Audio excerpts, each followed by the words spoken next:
Well, good morning and happy Sunday and happy All Saints Day, the day after Thanksgiving, Halloween, Thanksgiving being the next holiday coming. Good morning, folks.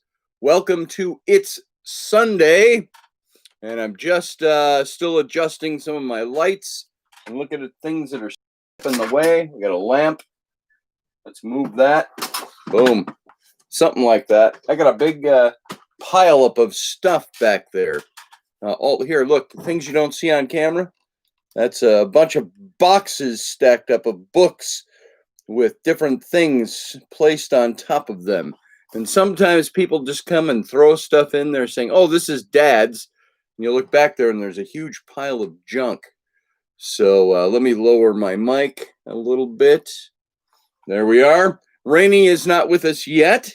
I know she's alive. She's awake. She is stirring, but I have not seen her come down the stairs yet this morning, although she's there and she's communicating with the world. So good morning, everybody. Hey, Teresa and Morgan Snow. Good to see you this morning. Field Guy, Matthew Sainsbury. Good to see you. Glad to have you back. I was just going to ask how your dad is doing. You lost your dad on Thursday. I'm so very sorry to hear that, Matthew. That's rough. My heart goes with you, brother. And I don't know what you all believe in your family, Matthew, but we were always taught in the things that I learned that we sorrow not as those who have no hope. And so I would hope and trust that you have a hope of that your dad is somebody that you'll see again. So I'm very sorry to hear that he passed. Field Guy, good to see you. Hey, what's this Who Dat stuff? I see that all the time. Is that a site that I'm not tuned into? I've thought 100 times to go look at that. What is that? Who Dat? Is that a site for communicating, a chat site, something like that? And let's see who else we got in here this morning. We've got Master Finn. Matt Finn, good to see you, brother. And Audrey, nice to see you so early on a California morning. And let's see, what else we got? The Saints don't play until 3:25 p.m., says Field Guy.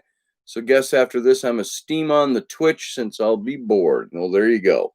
Let me take a sip of coffee. I poured my coffee, but haven't had any yet.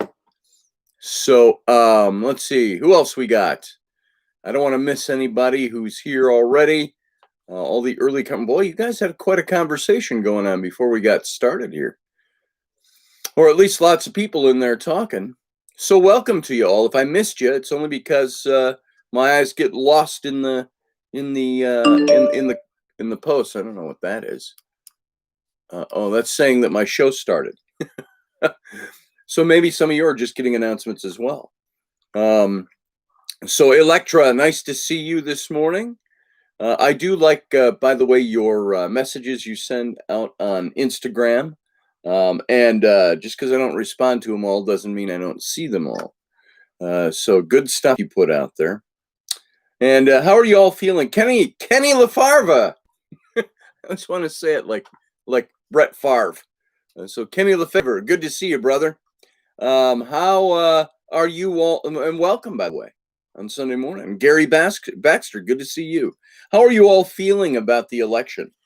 I'll bet, like me and many others, you're glad that the election season is going to be over. I am. And here, let's see. I wonder if I have my lights too bright this morning. Am I all washed out? So visually? Yeah, it's close on, Scotty, says Gary. Yeah, I believe you. It's almost over, though. And that's a good thing. And I'm done. I'm tired of the politicking. I'm tired of the campaigning. That stuff, it wears on you after a while, and I'm just done with it. But I'm going to be happy to see it done. I have no way of knowing which way this is going to go.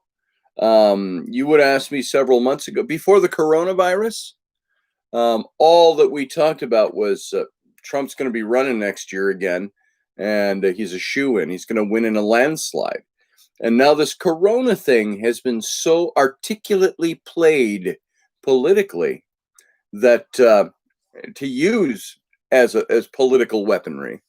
That you've seen a lot of change. I was watching just the news just this morning and listening to some of the input of these specialists and panels and stuff like that. And the whole COVID argument is one that seems to be, as I said, well articulated to make people think that it's the worst thing that's ever happened to us. And they talk about 230,000 deaths by COVID on one side of the equation. On the other side, they're talking about those 230,000 deaths aren't all attributable to COVID. They are people who died with COVID. They may have died of liver cancer, but they're chalked up as dying of COVID because they had COVID at the same time.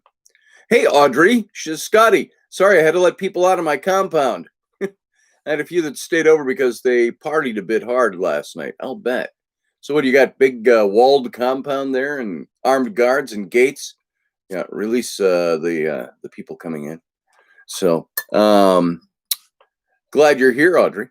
And so, I look at the COVID thing that way, the way it's being used. There's a flip side to saying, yes, there were 230,000 deaths to date attributed to COVID.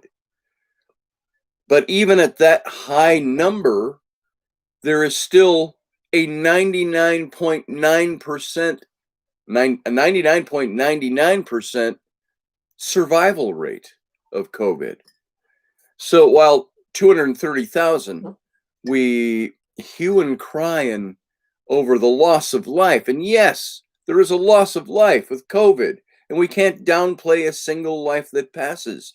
However, 230,000 deaths, you have 200,000 people that die of cancer every year. And we don't see that as politicized. What's Donald Trump going to do about cancer? What's Joe Biden going to do about cancer? We don't see those. Yet there's just as many deaths and more deaths. It's the fact that this was started out as a pandemic. And a lot of people get COVID, and I happen to know many people who've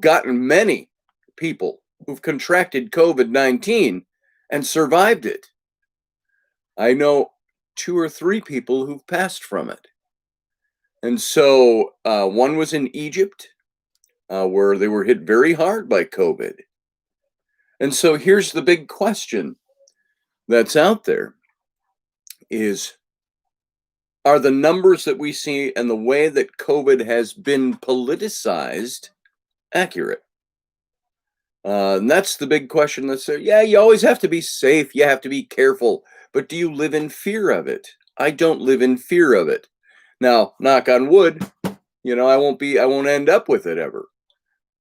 The way I am right now, I am a trifecta for COVID death. I'm diabetic.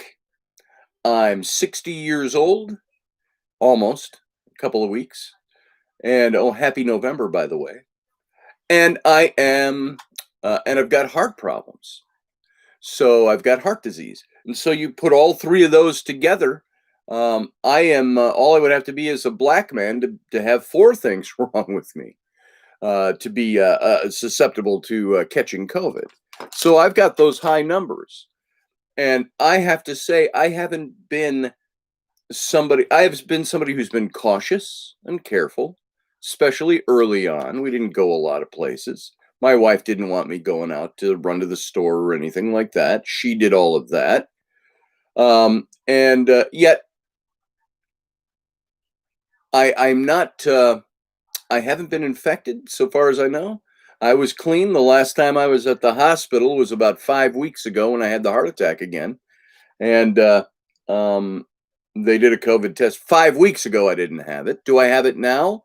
I don't have any of the symptoms of having it now. So what I'm saying is I've got a 3-fold high susceptibility category, and I'm still healthy, at least from those things. and getting healthier on the other things, by the way. Just because I had a heart attack doesn't mean I'm dying right now. It means I had a heart attack. They had the stent they put in, if you didn't hear this, 3.5 years ago when I had the open heart or the open surgery, the arterial replacement, the cabbage. They call it a cabbage because of the initials of it. Bypass. They also put a stent in and that had a blood clot in it, and that's what caused the heart attack. And I frankly came out feeling a hell of a lot better. And a lot of my things that were symptoms of me not feeling good. One of them was I was dizzy all the time. Imagine that, getting up every morning and you're just dizzy. You're dizzy. My equilibrium was gone. I had no physical motivation, and so it was hard. And that wasn't a COVID cough, by the way. I take one of my many medications that I'm on now because of all the junk going on with me actually makes me cough. And so it's one of the that's the dry cough you hear from me. I had worried about that for a long time because I was a smoker. And my doc said, well, you see this med you're taking, one of the side effects is that can make you cough. So I have this dry cough that does absolutely nothing other than irritate me. But all that to say, I've rabbit trailed 3 times, 3 tributaries. My name goes on the list if I'm interested, says Matt Finn. I missed what that was about. What list? What did I miss?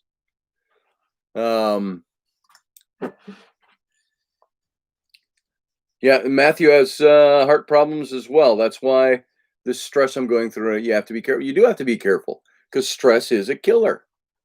And is somebody standing outside? No, somebody went out. My door just opened, and I thought I saw somebody standing there, but there's a rack where we hang coats and stuff on the back of the door that goes out to the garage. So somebody went out to the garage, and that door is open, and the wind or the air suction caused my door to open a little bit, and it looks like somebody's standing there, like a shoulder with a sleeve and stuff. But it's the door to the garage. So there you go. That's why I asked. Tarot list. Oh, okay, yeah. Go ahead and make up a tarot list. I'll do some readings later this morning. So if you stick around, we'll get to them. And so Matt's gonna make a list, or whoever's around is making a list. Hate to throw that all on just one person, but yeah, if you're there, that'd be cool. So anyway, all that getting back down to what I started talking about is I think COVID has been yes, it's a real thing. At the same time, it's been used politically. And more people are worried right now about COVID than they are about the economy. That's in one of the latest polls this last few days about the election. I'm worried more about the economy than I am worried about COVID. And I'm not worried about the economy. I place it in a degree of higher importance than COVID. COVID will take care of itself. We're doing everything we can to make sure people don't die from it. And I think there's going to be a vaccine. I'm a little tossed on the vaccine as well. Not a big vaccine guy. But we also know, how many of you have the little, that are older than 20, have the little round scar on your arm from you got inoculated? What was that for? Smallpox or something like that? When we were kids in the 60s, for me, I got that inoculation. And so I never got smallpox. And you know what? I don't have a problem overall with inoculations, with antiviral. Oh, good grief. What's the word I'm looking for? I have no problem with a vaccine. But I'm a little torn on it because of all the conspiracy behind vaccines. All the nanobite technology they talk about. Is that something somebody's going to do? Is that something that somebody has concocted? Is this whole thing, is there a huge conspiracy theory with COVID that it was concocted so certain people can make a hell of a lot of money creating a vaccine? Now, here's a big thing as well. If COVID is something that's going to kill us all off, should a vaccine, when it comes available, be free? Shouldn't need insurance. You shouldn't need $1 in your pocket. Should that be a free thing because it prevents people from dying? There's a big question. See who profits off of it. Who's getting paid for it? So follow the money, says Electra. Amen. I believe that. So there's my take on that this morning. So I heard all that in the news this morning. 230,000 deaths. Yeah, there's been a lot more deaths in other areas, and we don't treat it like we treat COVID. People say, well, you can't catch cancer, airborne while going shopping. Well, yeah, but we still have shopping stores open. And, that's a big thing too. Closing down everything again. Tell that to the Walmart workers. Tell that to Target workers. And, all of that. So we've had a lot of inconsistency over what gets shut down. A lot of criticism over President Trump for his rallies. Yet although I've heard the argument come up from people who present it, I still hear no criticism of Black Lives Matter protests, who drew thousands of people, or any other kind of a protest like that. That seems to be okay because there's a good cause behind it, say the people who support it. And yet they're not criticized for COVID. Well, they all wore masks. Well, see the inconsistency, folks? Hey, Liz B. Good to see you. A yes or no answer from Scotty's Tarot cards. Well, we'll do something. We'll do one. We'll do one for you when we get there. And I did find my cards, by the way. Last week, was it last week I used the big ones? I just knocked a pair of my glasses on the floor. Not my good ones, though. So I did find my cards. They were in Raini's. What's interesting is Raini totally emptied. She's got a little knapsack that she carries a lot of things in. And we had these when we went out to the festival a couple of weeks ago to do, and I brought these along just in case. They were in her bag, and and Raini is meticulous person, more detail oriented than I am. And she looked for these cards everywhere. She emptied her bag out. They weren't in there. And then after the show last week, she found them in her bag. So that's interesting. Oh, last night we did some very interesting spirit box stuff. We had the spirit box here. We had our neighbors over. We all went trick-or-treating. COVID was still alive and out there and wanting to eat us all, but we all went trick-or-treating with about 12 people last night.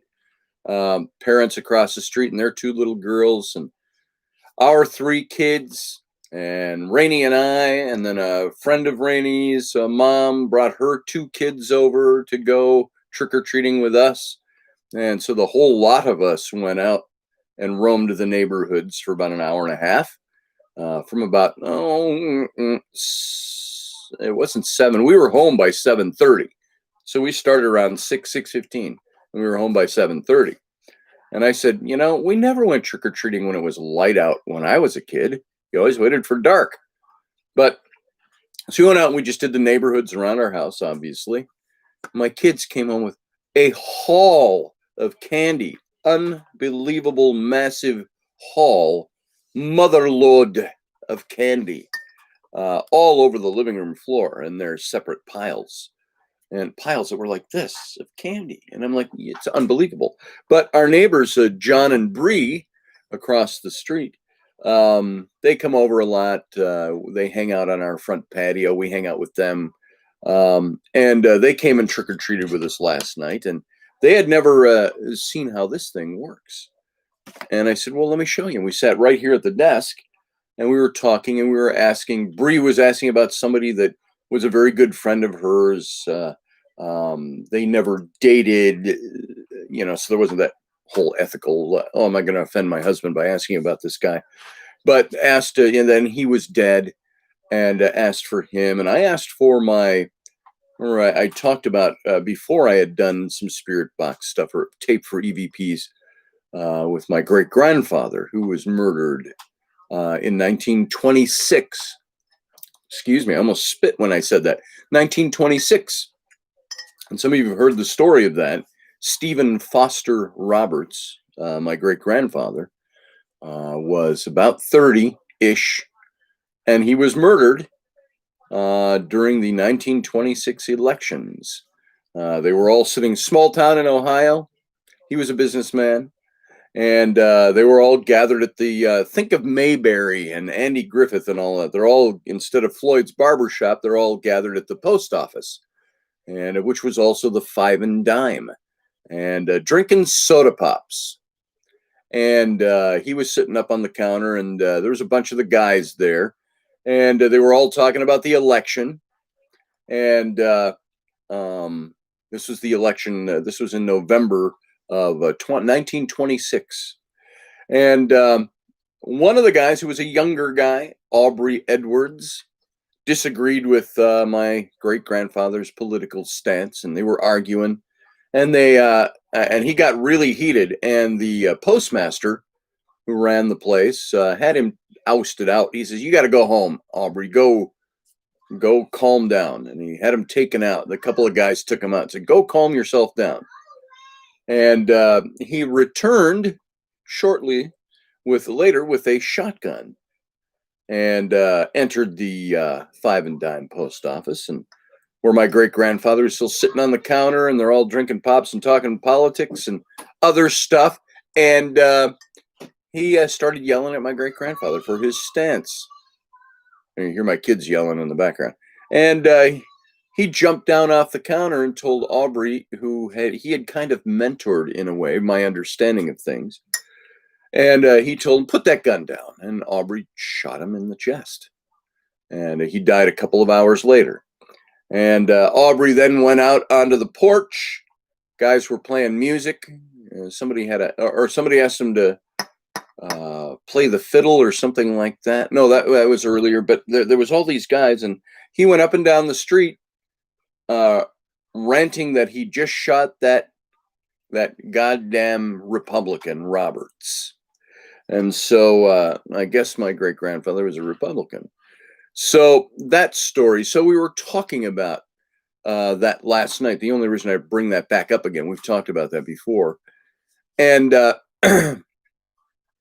so I asked for him last night. We had the little spirit box going, and Rainey doesn't really like having it go in the house, but our friends were over, and so she was like, "Okay, we'll just shut the door." And then Rainey actually cleansed the room afterwards. She said she drove it out the window. Whatever was here, she drove out the window and closed the window up. And so we got some voices, a couple of blips. There were things that said hello, and when it was plain as day. And John's a little skeptical, while Bree isn't as skeptical. And she was hearing stuff. And there was one point where she thinks she got this old friend of hers, Derek, and he said hello or something like that. And then he said something like, "Now, if you've got sensitive ears, this isn't too bad." And it wasn't a bad thing. It's just, it's a bit unsavory for some people. He actually said on the spirit box, we got it saying, "Show your tits." And she started laughing because she said, that's something he used to joke around with me about. One of the last, like I think she said it was like at a bar they were at, and they were teasing or something, and he told her, "Show your tits," or something like that. And that, to me, it was less a request than it was more of a statement of, so she would recognize that this is who she's talking to, this guy. And so I thought that that was very interesting. And that we picked up some words like that. And lots of words of acknowledgement, little blips. And if you took them and slowed them down just a little bit, they would spread into separate words. You hear like something like, "How you doing there?" And it might be on the recording, you slow down, "How you doing there?" Compressed it. So it was very interesting stuff. And let me get over here too. So we had a good time with that last night. We went quite late with that last night. So yeah, Electra, wow, is right. And So my great grandfather died at age 30. My grandfather, his son, died at age 21 of tuberculosis in Ohio, and he was in a tuberculosis ward. And my dad was like 6 weeks old when my grandfather passed. That was in 1938. So 12 years after his dad was murdered, my grandfather died of tuberculosis. And now my dad's still alive. My dad's 82. So let's see, what is everybody saying? I see bits and pieces of things and I think, oh, there's other conversation going on I didn't look at. Field guy says, I don't trick or treat in my neighborhood. Usually I live in mostly a retirement neighborhood. Yeah, wouldn't that be funny to see a bunch of octogenarians in costumes not trick or treat? And they hand out prescription drugs instead of candy. Let's see. Oh, you know what I had? We had this big bin of the little apple sauces. You peel off the top of those, and you can eat them a little personal cup of applesauce. And that was all during the height of the COVID stuff. You could go get the school lunches once a week, and they'd give you lunches for 5 days. And so we would stock up on stuff. And we had all those little personal applesauce cups for 3 kids, 15 of those a week. And the kids didn't always eat them. And they don't need to be refrigerated unless you open them. So those all were in a big crate that we had sitting on the shelf in the kitchen, big wooden crate. And we had like 50 of those. And we also had the little cups of cheesy, not salsa, but cheesy dip for chips and salsa. And this is the cheese, the melted cheese. And you crack those open. It's already soft, but you could warm them up too. And so we had all those stacked in there as well. And not as many as applesauces. And so kids were coming to the door, and I said, screw giving out candy. We're saving the candy for us. Let's get rid of all this applesauce and cheese dip. So everybody who came to the door, I'm like, happy Halloween. You each get a cheese dip and an applesauce in the bag. So a bunch of kids went home with applesauce and cheese dip last night from the Roberts house, the big house on the corner with the Trump sign and flag and all the ghosts illuminated and blown up in the yard and stuff like that. So yum. Yes. Peanut butter cup coffee from Fresh Market. Now that's interesting. Peanut butter cup. I've never had peanut butter flavored coffee before. I used to like the amaretto type of stuff. Well, I used to put amaretto in my coffee. But I'm a big Bailey's Irish Cream in my coffee if I want to have an alcoholic twist to my morning coffee. Haven't done that in a long time. But I'd put in French vanilla creamer. I like that. Rarely drink my coffee just straight up black. I do sometimes when I'm feeling it, and I gotta have me straight black coffee. So chocolate peanut butter cup like Reese's, nice. So how many of you got candy last night? So are you eating candy? How many of you went to a party last night? Did you go to a party despite COVID? We can't have Thanksgiving this year. What is that? There are some states that have mandated it. Wasn't it Newsom in California? Audrey, you can speak to this. Wasn't it Newsom in California who said you can't gather for Thanksgiving with family this year? Or you can't have more than 6 people together or something like that? Yeah, Audrey threw a party. Jameson and coffee is good, Gary. Teresa went trick-or-treating. All right, Teresa, never too old to go trick-or-treating. They say when you hit, like, I remember when I was like 13 years old, I had a mom at a door say, aren't you too old to go trick-or-treating? It's like, my voice hadn't even changed. I'm like, no. So Newsom needs to be, yeah. President will actually be here rallying about 15 minutes away, says Matt, in Macomb in a half an hour. Macomb, that always reminds me of To Kill a Mockingbird. Macomb was a tired old town. So, but yeah, that's a different state. So that's good. Teresa was a giant bear. I was going to stay home and give out candy. I was going to be the guy sitting out front with the little bonfire going, and everybody else is going to walk around. And then the neighbors said, "Come on, going to come with?" And I said, "I don't have a costume put together." Now, generally, I can costume up pretty fast, but all my Renaissance costumes, my 17th century costumes, are all packaged away. I'd have to go digging, and I kind of knew where the big boots were. I kind of knew where the doublet was and all that, but the sword belt and the hanger and all of that, and I would have had to go digging, and so I didn't do that last night. So I just threw on that hat right there, a red scarf, and my pea coat with the collar upturned, and there you go. Told everybody I was Indiana Schmoes. So, all right. So what'd you all go to last night? Did you dress up? What was your costume? Tell me what your costumes were. Teresa was a big teddy bear. Who else we got here? Hey, Crystal, good to see you. You were a voodoo priestess. Well, that's not really too far from real life, is it? I'm not sure. Don't you do a little hankering with the magic and stuff, or am I thinking of somebody else, Crystal? So my uncle has a big flag that says Biden is a clown. Happy Halloween. Field guy. Nice. Delaney says, I've been inspired and advised to recreate Aleister Crowley tarot cards. Well, good luck. Now, he had his own set? You're talking about doing a card that's thematically Aleister Crowley, or are you talking about a set that he created and recreating that set? That's interesting. Delaney was the Queen of Swords. Yeah, Matthew, you're right. Biden and Trump election will be hot. Hey, Matthew Sainsbury, you speak English very well. Are you an American citizen living down in Bolivia, I think you said? Are you a Bolivian citizen? Is English a second language for you or a first language? Are you a citizen of this country? Are you voting in this election, or you just pay attention? I'm just curious.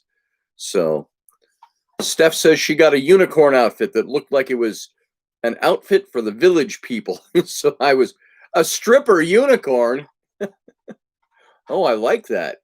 That's nice. Stripper unicorn, unicorn. You got your own built-in pole. Liz says, oh, I was scary and myself. I would have dressed up. I got no problems dressing up. I just didn't think I was going to be going along because, the grandparents were here too. Raini's mom and her stepdad were here. And I thought, if everybody's going, it's just going to be a huge crowd. I'll just stay here and I'll be the guy with the bonfire out front and giving out candy.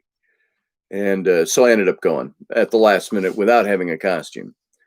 So, of course, some people think that hat's a costume. This hat is not a costume. It's my Penman hat, as you can see. Penman logo. And so I wore this last night. And this color might look a little green in this lighting. It's called whiskey is the color of this. It's not brown. It's not reddish brown. It's not yellowish brown. It's a whiskey color. Think of the color of scotch or whiskey. That's the color of that hat. So that's what I wore. That was my costume last night, the red scarf. So I don't know if Raini's going to make it in here or not this morning. It's already 9:35 and I haven't seen her. She's either, I don't know what she's doing. She has coffee. She had coffee a half an hour ago, brought upstairs to her. So, Crystal woke up 5 a.m. naked. We don't say birthday suit. We say naked. And tore up cupcakes all around. Nice. That's a great way to wake up. I was naked and there were cupcakes all over me and all around on the ground. Naked, that's right. NEKKID, Scott Allen. So, let's see. Did I miss any of these? How did everybody else dress last night? I got the Steph with the stripper unicorn. That's hot. I just have to say, Steph, thank you very much for that picture you've now put in my head. Crystal was a voodoo priestess. Did you see any Bidens or Trumps out there? Halloween in 2016, we saw all kinds of Trump masks and stuff out there. Let's see. What else did people go? We had the Queen of Hearts with Delaney. And Matt Finn, did you dress up last night? You had beautiful weather and went with grandparents, wife, and both kids? Oh, you went half-ass Bandit. All right. Bandit the dog from Johnny Quest, or a bad guy? So, by the way, the weather in Michigan, you're getting our weather. We had like 55 degrees last night, which was nice after we've had snow and we've been down in the 20s already. You know what the forecast for here, Minnesota, Wisconsin is for the rest of the week? 60s and sunshine all week long. Hang on. Somebody just closed my door. Hold on. I got to see if that's anybody important. Is Mom up? No. No? Okay. What are you doing? You should come in and say hi.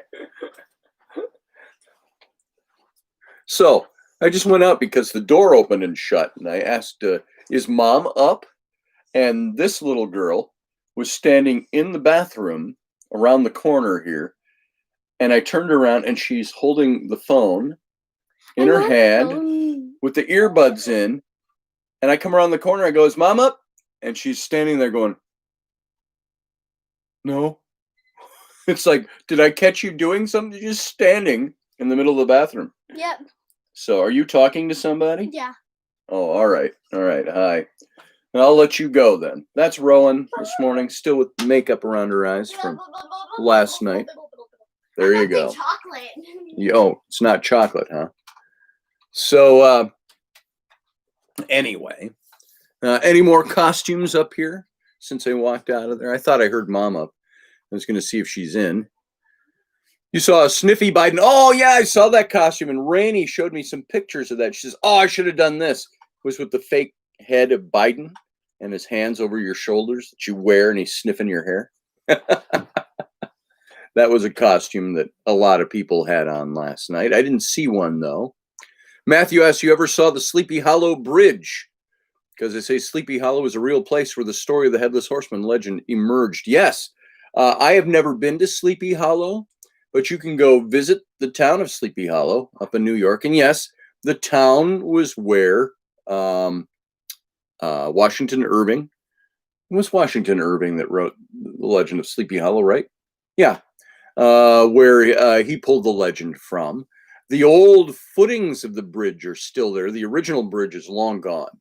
That existed there in the 1700s and the 1800s. But yeah, Ichabod Crane.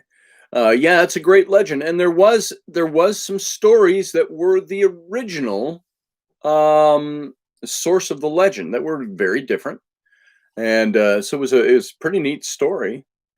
And I just see I got some alert.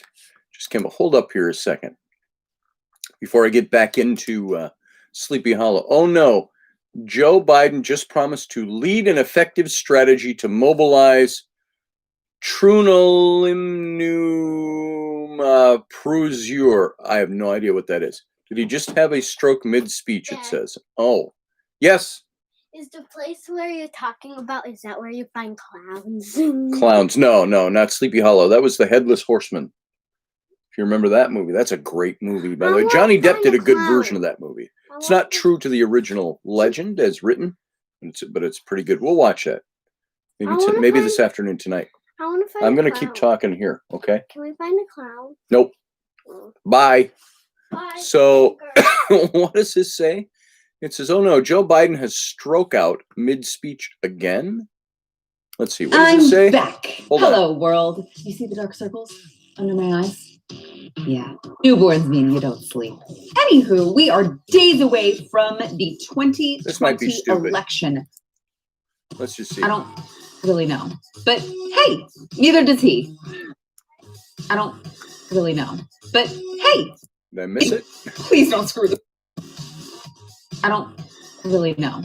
Otherwise, true international under pressure. Oh no. What? Joe. An effective strategy to mobilize true international effort to pressure. Oh, no. Okay. Joe. I don't know what he said I'm there sorry, either, but I'm sure he thought he was saying something very important. So, true international pressure. So, whatever that was. All right. That just popped up on my screen. That's why I brought it up. I thought it was important news, but it's somebody's opinion thing. Somebody doing their own little thing on it. You think Trump only reacts under pressure, is what he said. Says Susie Q. I think Trump reacts pretty well under pressure. I think he reacts to things pretty well in general. He's one of those guys that says his philosophy is, and this is where they've tried to capitalize on the fact that he didn't say how bad COVID was at the beginning. Only was trying to not cause panic. Why do you think they don't tell us whether there's UFOs or not, or life on other planets?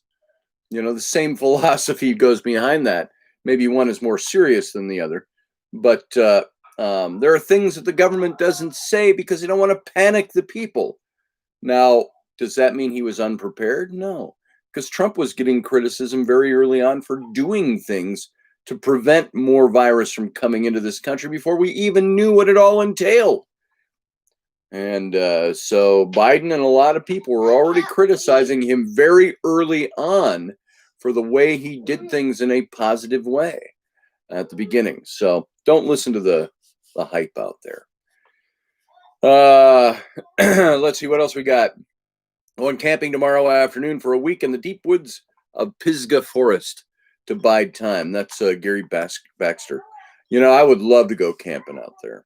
I would love to go back to the woods and do some camping. Even if it was in a cabin, I'd do it. Chocolate. I am doing a show here. You burned your chocolate? Okay. I can't breathe. You can't breathe? Where did you burn the chocolate? Everywhere. What do you mean everywhere? My whole bowl of chocolate. Oh, you put it in the microwave? That's why you burned it. You'd melt chocolate in a saucepan on the stove on low heat. And it has to be a certain kind of chocolate. You can't just throw a Mounds bar in there, although it'll melt. Crystal says she can camp in her back wooded area. It's perfect out here. I'm not crying in spilled milk here, but just before we moved here, we had that house in the woods. We had 4 acres, which is not a huge plot of land, until you walk through it and it's all woods. Our backyard was all woods. We had the big ponds in the middle of the woods. We had a couple of those. I had dreams of sifting out the ponds, and maybe building a little, like a patio and a crescent around the bottom of the pond or the end of one of the ponds, that kind of a thing, down the stairs from the house to the pond. Those are ambitions to do down the road. But we had woods, and we could go out there. You could have gone out in the little clearing in the woods, and you couldn't see any other houses, couldn't hear any roads, and we were out in the woods and could have gone camping. We never got to do that at that house. We lost that house, by the way. You all know that sordid tale. I believe unethical behavior on somebody's part, and the owner of the house, and we lost that house. So that's why we're here in this one. But that'll come around again. Well, there'll be something come up here. We're looking for land. We want to get about 5 acres somewhere. 10 acres would be better.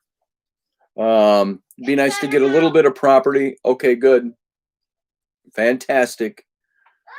We want to get some property. We want to build a house. I've talked about, maybe I mentioned it even on the show. I just recently talked to somebody about this. I would love to, we've been looking at those steel homes, metal homes, prefabricated homes. And you know what? They're not as prefabricated looking as you might think. They are, we found some pretty cool designs. And we wanted to do that and build a section of the house that had 4 bedrooms, like hotel rooms with their own bathrooms, and do like Airbnb stuff. Rainey wants to do a berry patch out on the property. I would love to grow lavender. I talked to my dad about that. As a matter of fact, my 82-year-old dad was looking for something neat to do, and he's got some acres down in Ohio. And I sent him a book on growing lavender. You can even do that up here in this climate. There's certain strains of lavender that you can grow. And lavender, when I first heard about it, there was a couple that had planted, I think, 10 acres of lavender on their property.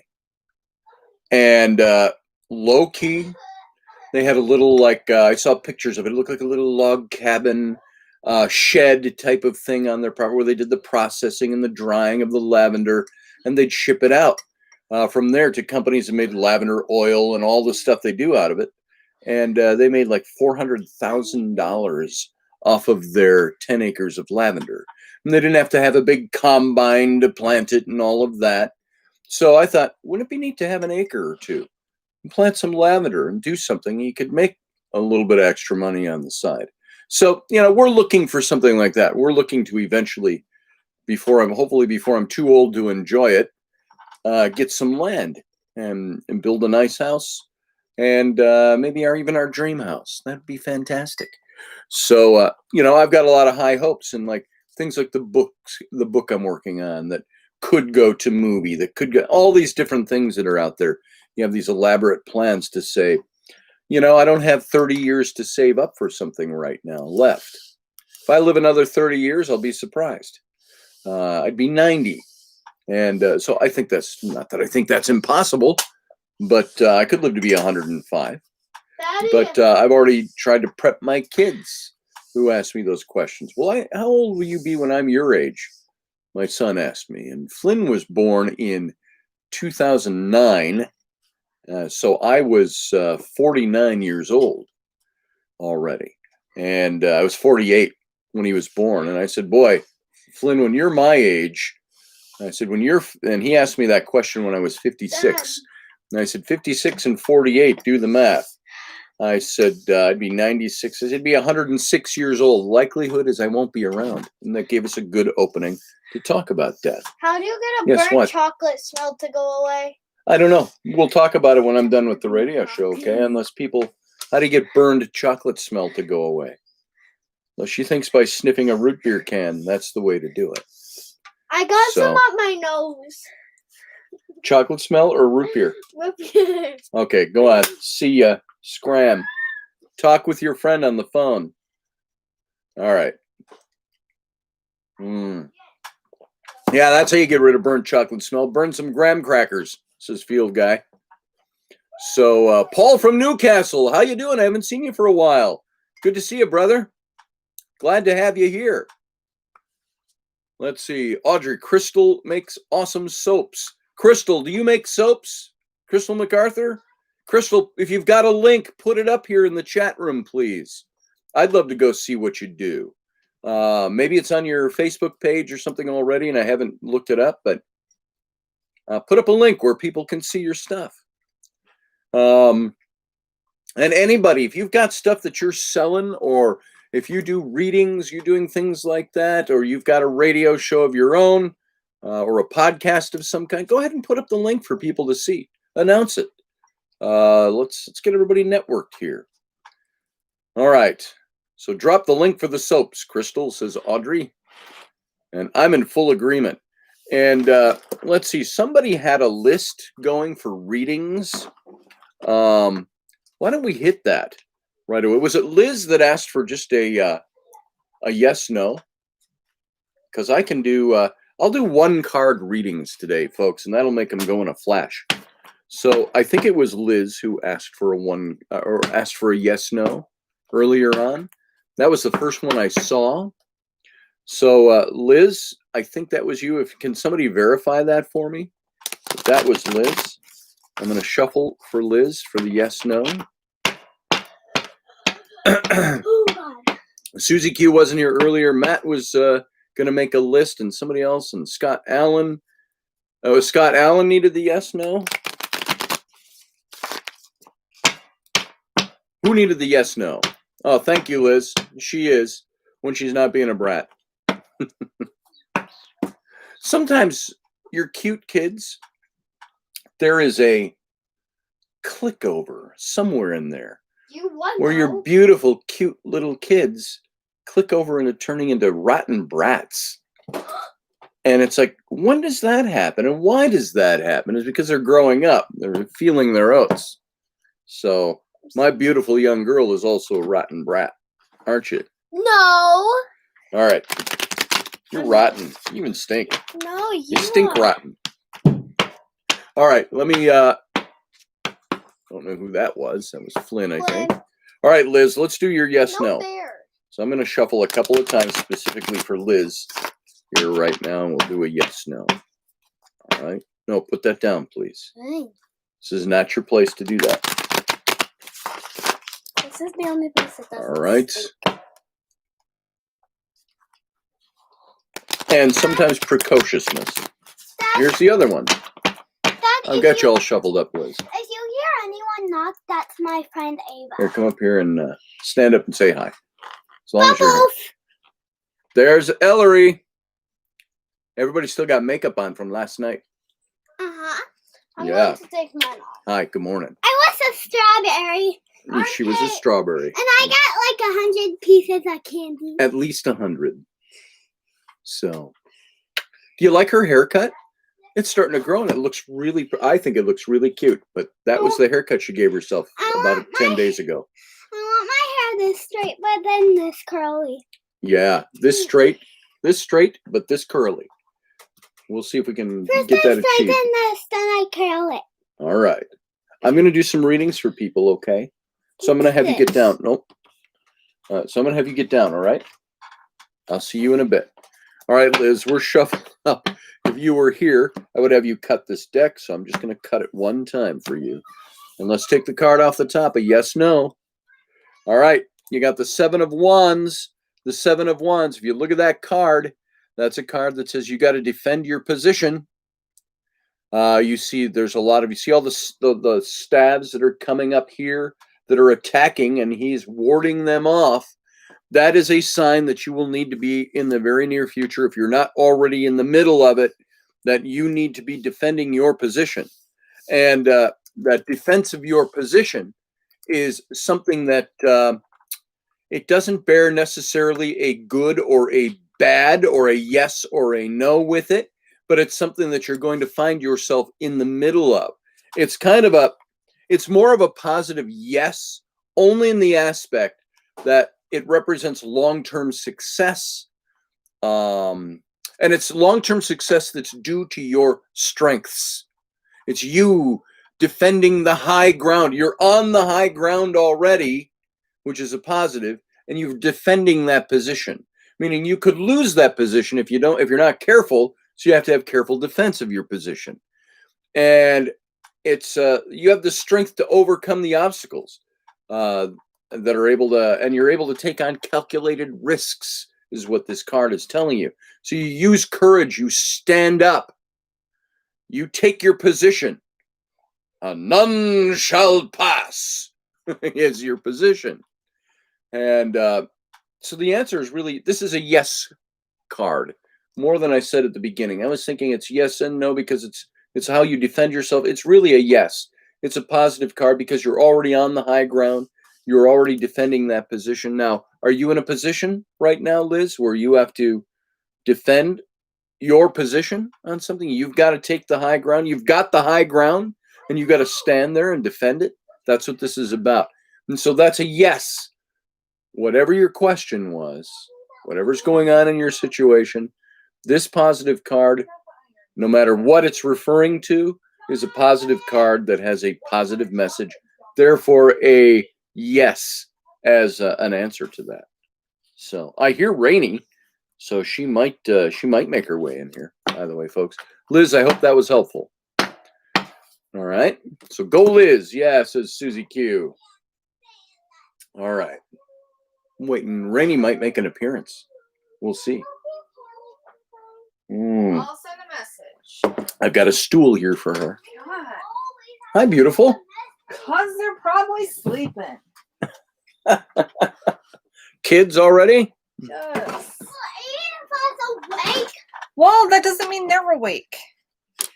Yeah, that's right. Okay, bye.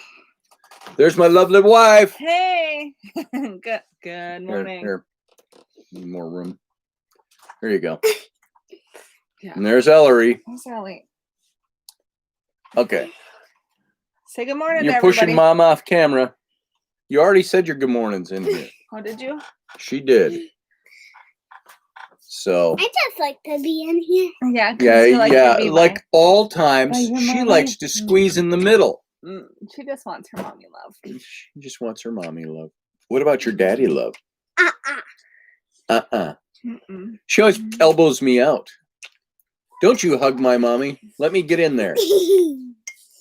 So, you're pushing me off my stool, child. Push him off the stool. All right. Okay. What do they say? They say They're saying, what's that ugly little girl doing pushing her dad off of his stool? No, they didn't say that. Why is she always pushing in the middle, they're saying? They say, Teresa says, hey, Bubbles. Hey, Bubbles.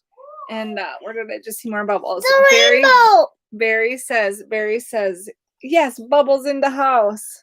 Bubbles in the house. This one say? It's his queen. They're talking about Mama. Good Mama's the morning, queen. Queen. Ah. With the elbow in the eye. So, Ow. hey, ya Rainy, says everybody. Susie Hi, Q says. Audrey, hey, Ellery, Bubbles. Teresa says, hey, Bubbles. See, you've made a reputation for yourself. Bubbles. Everybody knows Last you as night, Bubbles. people kept taking my candy. I was going to ask her, you Hold on. got candy on your face. You got chocolate right there. I got it. Chocolate? I'll bet you that's still from last night, too. No, that's from this morning. And she's Oh. probably eaten about 5 candy bar sizes worth of chocolate and had Yep. water. I got one this big. And then Yeah. we were laying in bed. We're laying in bed, and she goes, "Oh." She What'd goes, that I just about say? threw up chocolate and water. I'm like, ew, you need to Nice. quit eating chocolate and sit up. Quit eating the That's chocolate right. and sit up. That's right. But you got chocolate right here. Barry says these are reasons to learn to read. What that one say? So you can read them. Well, she's in Right. kindergarten, Barry. Hopefully by next year she'll have this reading thing down. Yeah. She can make out letters. Teresa says, hide the candy Bubbles. Can you tell what those letters are right there? Okay. What letter is that? B. You know, B, yep. Do you know what the next one is? B. No. B. U. Yeah. Yep. Then what are the next two? B. B. Then. L. Then. E. Then. F.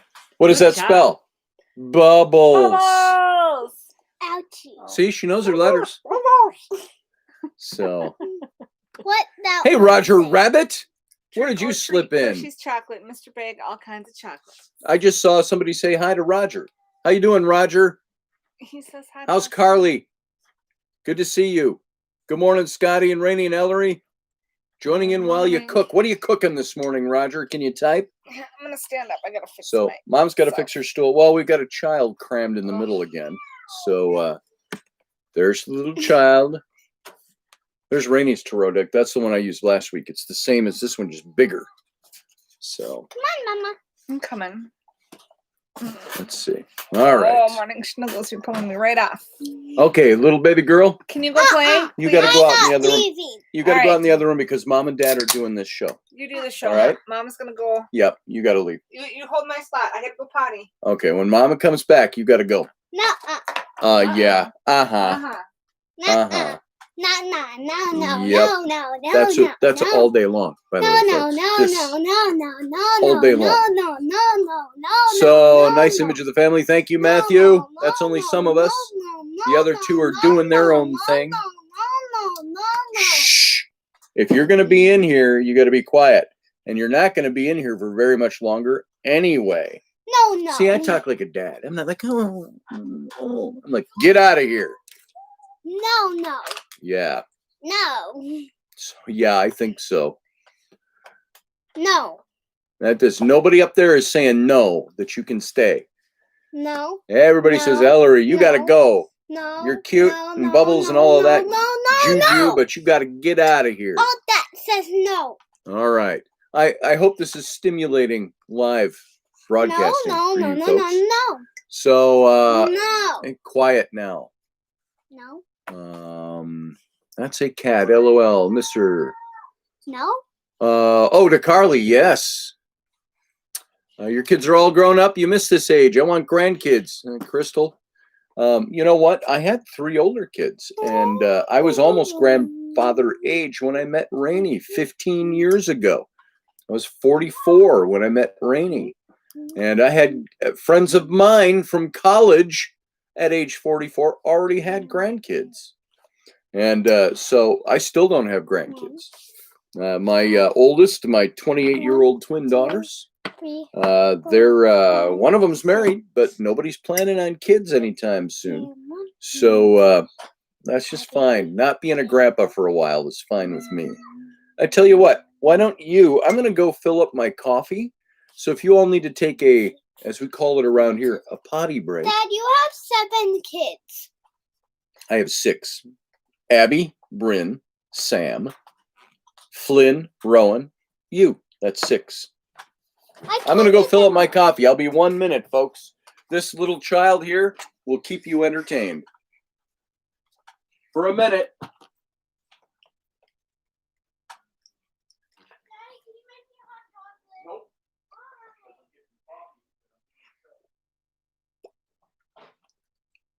Bubbles.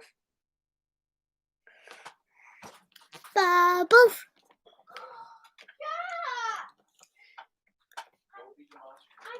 I'm the queen.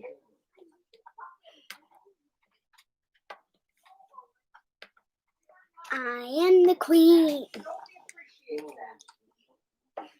I'm the queen of this world. Not need to act that way.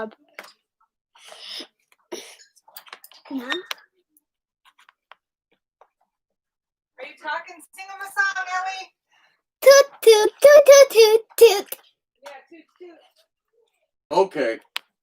Don't mess with the microphone, please. All right. I'm back.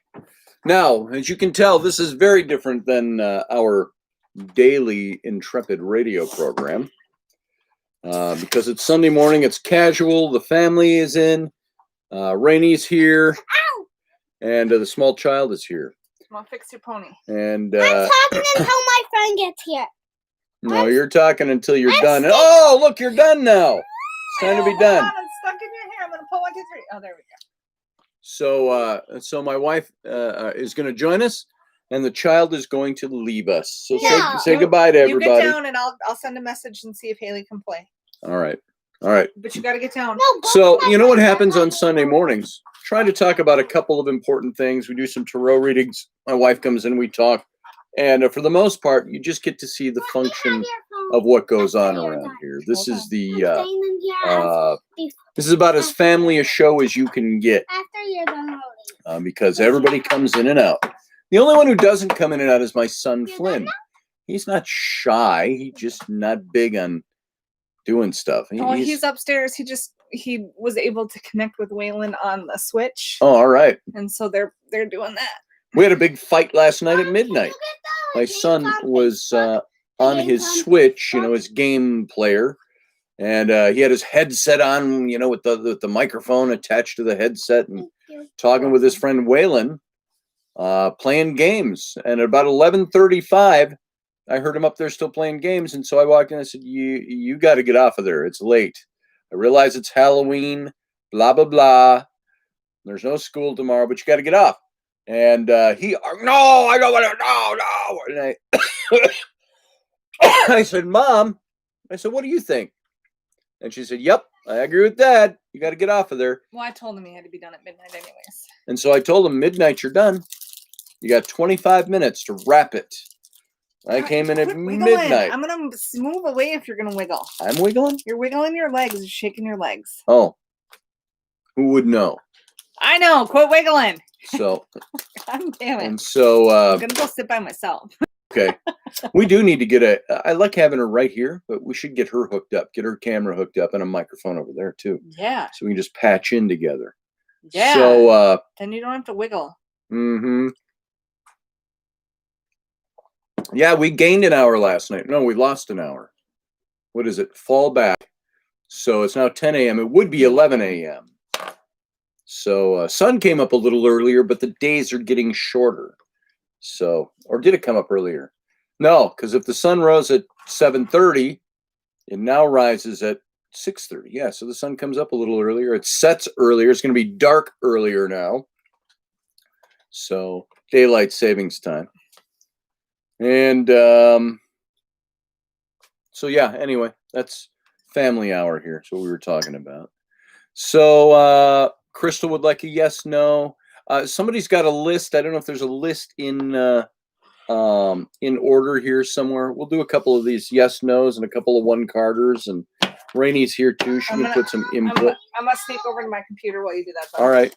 Mom's going to go over. Raini's going to go over on her computer. We'll call her back and we'll talk a little bit more about some other things. Let's see. For Crystal, I can do a yes, no for you. Let's cut the deck for you.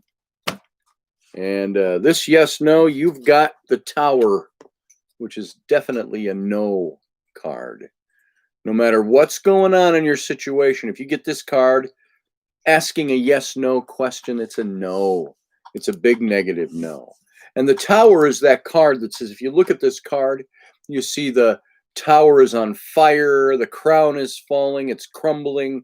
There's people weeping at the base of the tower, watching the thing fall. I haven't seen the Tower card in a long time in readings, but the Tower card is an indicator of no matter what you can build, it can be crumbled to the ground in a moment's notice without any kind of warning, and it ends something. It's the embodiment. This card is the embodiment of disruption and conflict. It's not just change, but it's the abrupt, jarring movement that's caused by the unforeseen and traumatic events that can go on in your life. And that's the part of life. So it's not just the event itself, it's the ripple effect of what's going on around whatever that event is. And the Tower is always a threat. Life inevitably involves tragedy, and you have to decide whether you're going to face it with grace. And you have to make room for the new, and the old has to be destroyed. Maybe things that you've been following, ambitions you've had, are built on weak foundations, or they're offering you false rewards or false outcomes, and it creates conflict that's coming. And it's coming to a head for you. And you're gonna need to do some reevaluation and restructuring in order to maintain anything that you've got. And by withstanding this coming change and challenges, that brightens up the future a little bit with this card. But you have to go through it first. Seeing things as you want them to be, you have to do that in order to make them become that way. Visualization, manifestation, making those things. Knowing the worst is behind you can give you strength. So this is something that's happened to you. You're in the midst of something that's changing dramatically. And as I say, you can raise your head in the rubble of this fallen tower and say, what the hell just happened? Is kind of the thing. And it leaves you free to do many things, to either rebuild the tower. You can build it out of new materials. If you build it out of the used materials, it'll still never be the same tower, although you can rebuild it. It's going to be reconstructed. Or it gives you freedom to move on down the road to something absolutely new. And so, oops, I just dropped it. Hold on. And so the Tower talks about unexpected events that take place, things that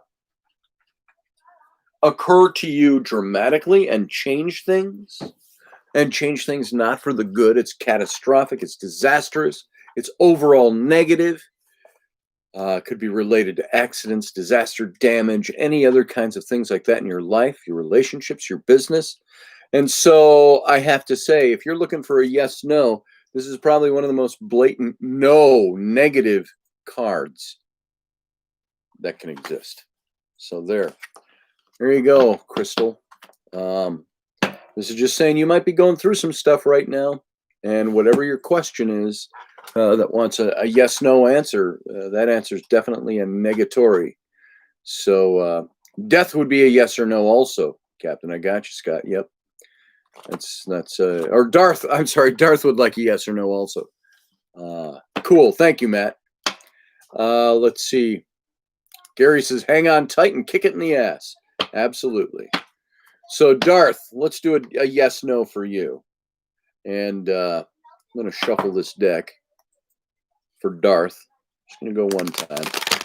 Just rearrange these cards a little bit.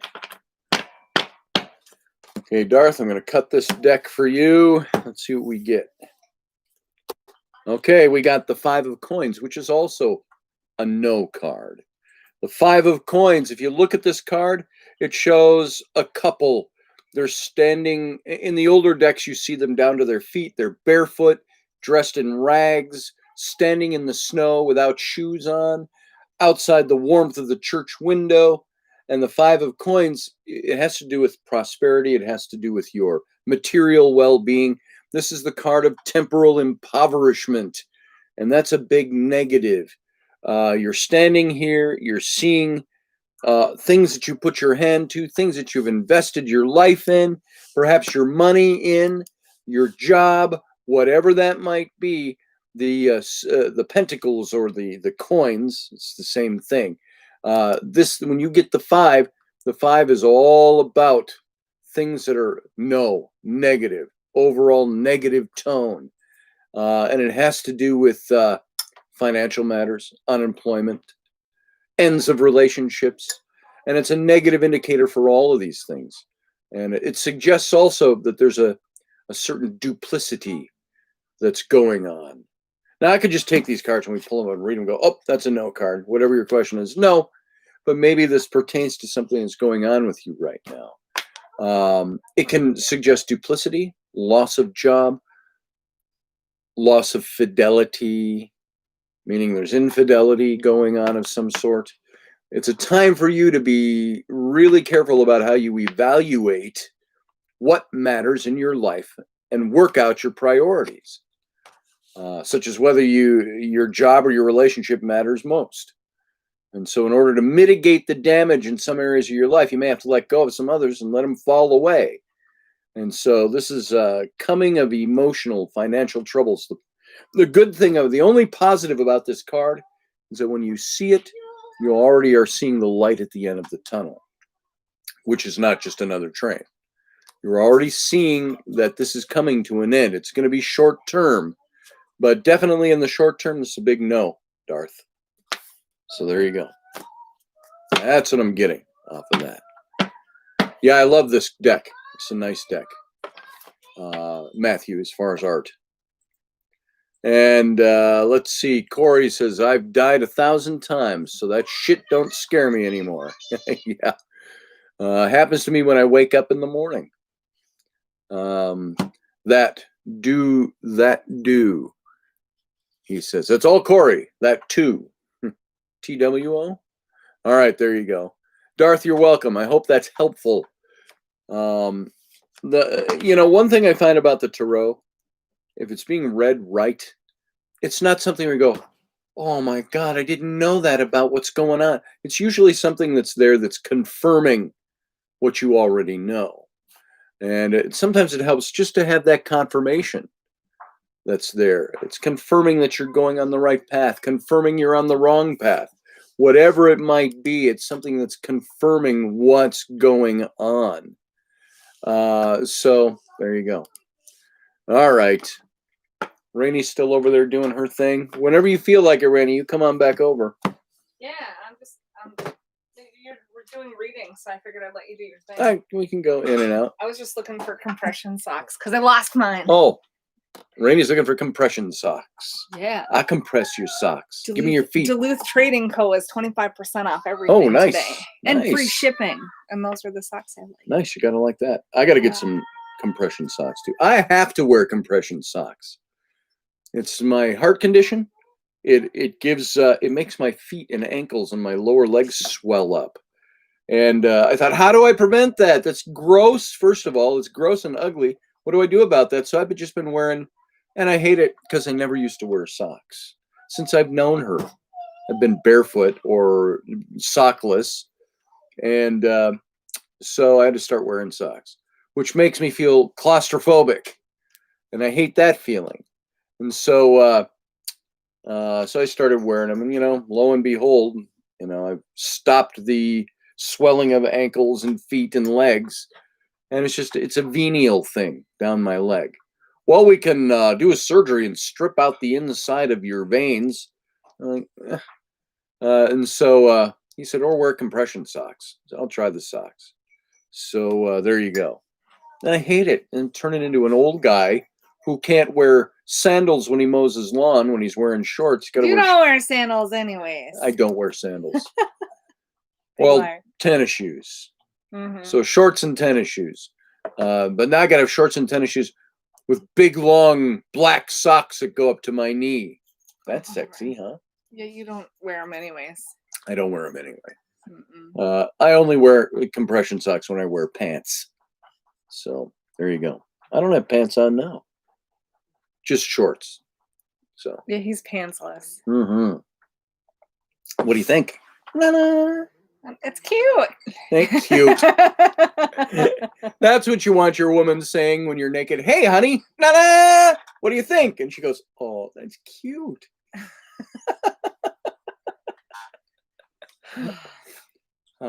She used to draw faces on it, like a sock bucket.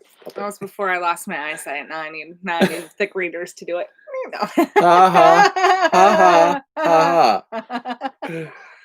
So Crystal made pumpkin soup. Field Guy says delicious. Naked. I want to hear more of this naked Rainy bending over, putting on socks. Oh, that was the other morning. I wish I'd had a camera. Oh yeah, I like to start with my socks. She was buck tea naked. And I was laid in bed. I'd already been up. I already had coffee. I came back. I laid back in bed after I took the kids to school. And she was still in bed because she had a rough night and needed a little extra sleep. And so she gets up and she goes, I got to go take a shower. She hops in the shower. She comes in the bedroom absolutely naked. This gorgeous woman naked in my bedroom. And she walks in. I'm still laying in bed. And I'm like, my bedroom too. No, it's mine. It's mine. Nope. See, there's a fight over whose bedroom it is. I own the bedroom. Yeah, she does. I'm your slave in the bedroom. You're so lame. If you want to own it, I'll be your slave. Yeah. And so she walks in the bedroom, and I'm like, whoa, there's a naked woman in my room. So she had a footstool there. She's putting on socks. And she's facing me, but she bends over to put on socks. And I'm like, holy crapola. I'm like, holy mother of God. And I go, hello. And she goes, uh-huh. That's her standard answer. Uh-huh. Oh my God, you are effing sexy this morning. And her answer is always, uh-huh. I almost always wake up with my sinuses hurting. And I'm not a happy morning person ever. Yeah. Morning used to be the time. I mean, it was morning sex. Of course, I was after night sex and afternoon sex and all of that. Now we got 3 kids and it's like sex has become passé. It's not the thing it used to be. Yeah. And although you still desire it, you still want that. It's just time. No time. There's no energy. There's effort. Or as Rainey will say, I don't want to do that. It's messy. It's messy. It's just then you got another chore to add on top of stuff. You gotta redress and re-clean and That's the best part. So kitchen table sex is good. Unless then you got 3 gotta clean kids. the kitchen table. You gotta clean the kitchen table. You go, hey, let's do it right here on the kitchen table. Oh, well, the kids have food spread all over it, crumbs and spilled things. You gotta, okay, you go get the 409. I'll get the paper towels and keep your sexy attitude up while we're cleaning. And by the time you're done cleaning, a kid comes down and needs breakfast. Yeah. Hi. So, can I have pancakes? Thank you, Teresa. TMI. That's the way. That's the way. TMI. Steph says, LOL, messy means fun. Damn straight. Yeah, Steph, you must not have any kids. Messy is not fun. Messy can be fun. So You have two. Then they we must be reached a older. pause. You must be older. Who said Older that? kids. What? Steph has two. Oh, you have two. Yeah. They must be older. So break out the whipped cream, says. See, now I don't like that stuff. I don't like getting sugary, I came sticky. in Daddy's radio. We're doing a radio show live. Yeah. So. Yeah, Kind you're of. interrupting. Well, that Well, one, she's interrupting. Ellie interrupts all the time. you just got So, brought in. Bryn, I'll talk to you later. It's my older daughter, one of my older daughters, Bryn. They're talking on video to the little one. So, and I like that. I like the fact that my older kids from a previous marriage love their technically half brother and sister, same dad, different mom. So that's great. But we don't tell them they're half-seas. No, we've never said that to them. So they don't need that. Uh-oh, what did Steph say that I got to approve it? I love to embarrass him because I'm pretty frank about sex with him. Must be the word sex. So, how old are your kids, Steph? And if you like embarrassing them, you have teenage kids? Let's see. Field guy says sex. Nice. Field guy, you don't know what you're talking about. You don't get any. You're mean. Well, he says that you remind us all the time. You don't get any. You don't get to date and all that. So you're just a spectator right now. You got to join the game. How old are you? I might have a friend. No. Field guy. He says, I heard of sex once. Yeah, we got friends, field guy. We could make some introductions. Yeah. He's in Louisiana. Oh. So. Yeah. I only have one single friend. Or was it? Wait, it's She lives up Louisiana. here. Yeah, you're in Louisiana That's or a Georgia. long- Now that's I a can't long ways. remember. Field guy, you've told me 100 A young times. 40. He's a young 40. Nice. Are you the 40-year-old virgin?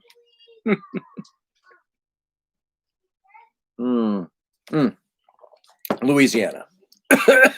Nice. What major city are you by? Are you by New Orleans? Nolans, as they say down there. Are you in that Cajun country, you know? We'll find some in New Orleans. Let's put out the call. Oh my goodness. 35 miles from NOLA. All right. So anybody out there, if you're in New Orleans, and you want a great guy who's already pushing 40, he's a 40-year-old virgin, so he's fresh meat. And you can train him the way you want him to be trained. Come and see our friend Field Guy. Message him. Yeah. All right. Corey Blake says, Dame the Southern Belles front fur out. Foot. Okay. Not sure what you're saying there, Corey. I think I get the gist. You like Southern Belles? They are Southern Belles.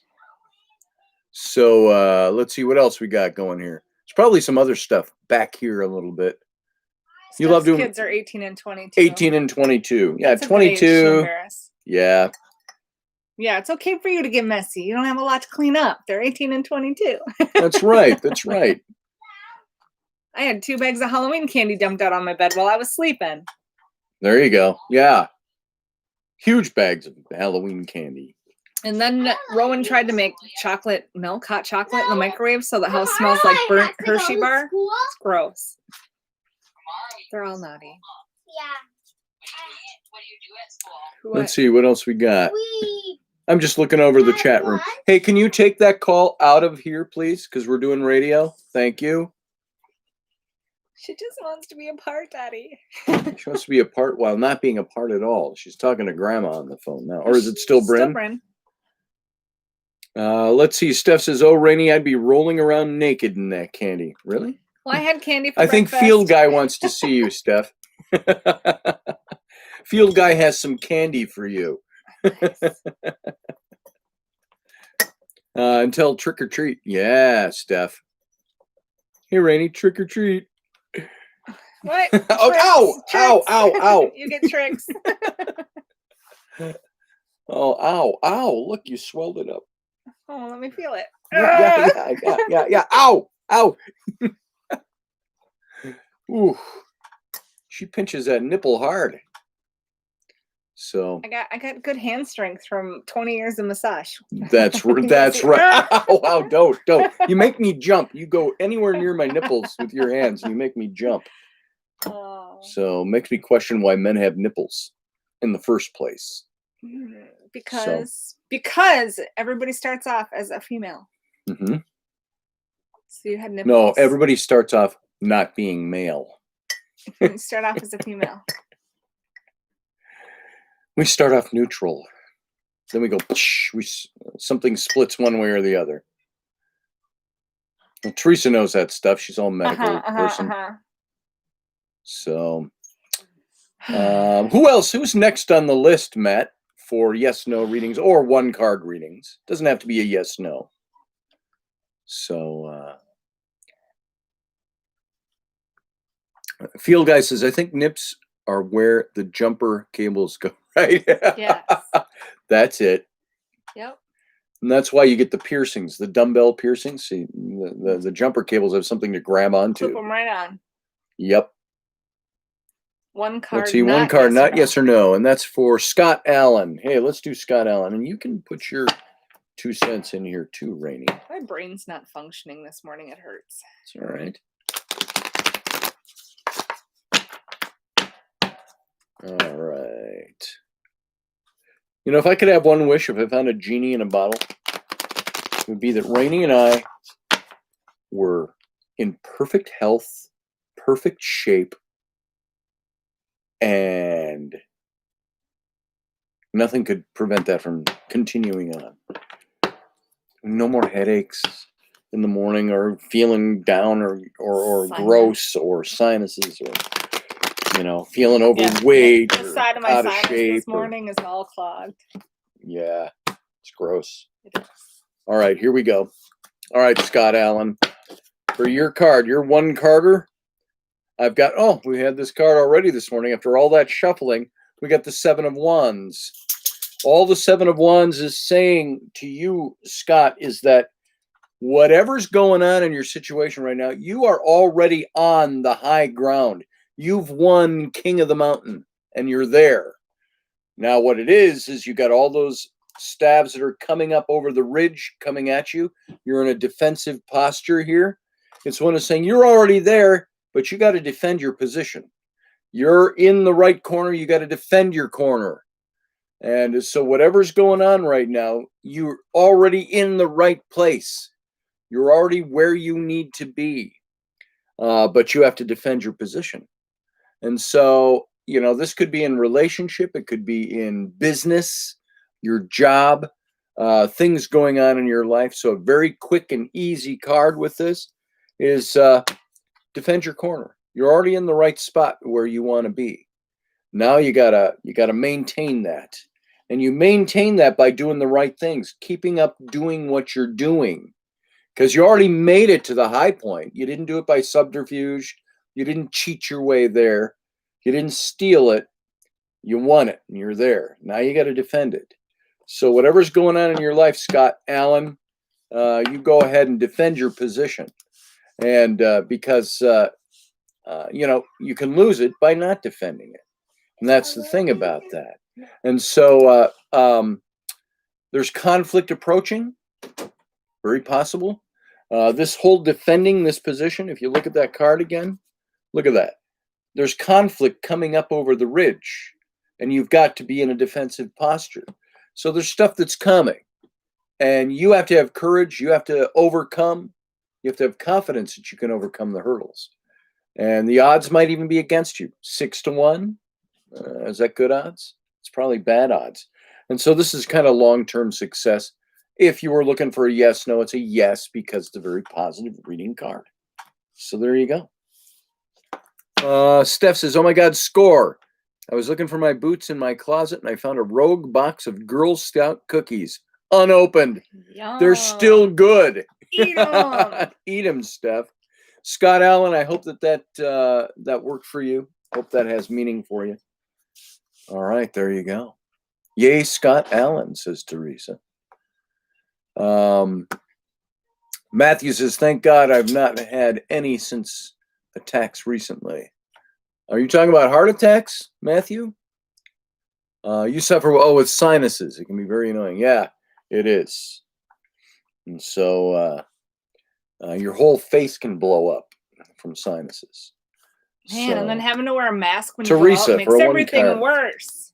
Yeah, I don't do masks. It's the first year I've had to take antibiotics for my sinuses, and I'm pretty sure it's because I have to wear a mask when I'm at work. I went into cardio. Did I already mention this morning? I just talked to somebody about this. Was it this morning? I talked about how I went in for cardio rehab this week. First time since the last heart attack. It's been 6 weeks since that heart attack, believe it or not. And it wasn't a severe heart attack. It was just a heart attack. I had a blood clot in the stent. Yeah, I talked about that this morning. And I went in and they wanted to put me on some of the elliptical machines and run some tests. But they wanted me to keep my mask on. And I said, I'm not going to exercise with a mask on. Are you crazy? I said, I have enough problems with masks. I said, I have a little asthma. And so I said, I can't exercise with a mask on. And I said, that's kind of nutty. I said, I'm not going to do it. I said, I refuse. I said, I'll just go exercise at home on my own equipment.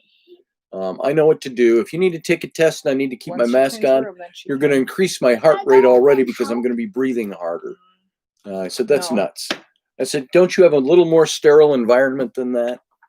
So I refused. The mask in public. Hey, please stop leaning on my desk and pushing it around, please. That's not supposed to take all your weight like that. I mean, it'll hold up, but you're moving it at the same time. No, you can't go over to Amos. Why? Because it's not noon yet and it's Sunday morning. Boom. And because Mom said. Yeah, they have chores to do too. Is your closet clean? Maybe you should go clean your closet. See what else we got. What has Steph got? You got Minxie. Matt's not a mint guy. I don't like the mint cookies like I used to either. I like the gooey cookies. Oh, come here. I'll give you a hug. Oh, do you need hugs from Mom? From you, Dad. Why not from me? Because I hate you. Oh, you do, nice. huh? She says with a smile. Because I usually chase her. Let's see. Matt's more spicy and sweet. A little dab of Vicks. Yeah, helps. Very true with the breathing. She uses Vicks, so. I use it's Vicks, but not Vicks. It's the mentholatum. Mentholatum rub. Yep. Barry says my cardio rhythm is 35 to 55. My doc freaked when he finally realized I was full blown at 70 beats a minute. Said I should live forever with a heart rate like that. Well, that's good. There you go. Mine sitting still was 83 yesterday at one point. It's usually right around 70. Cut back on the caffeine. You started drinking caffeine again. It's like I always drink caffeine.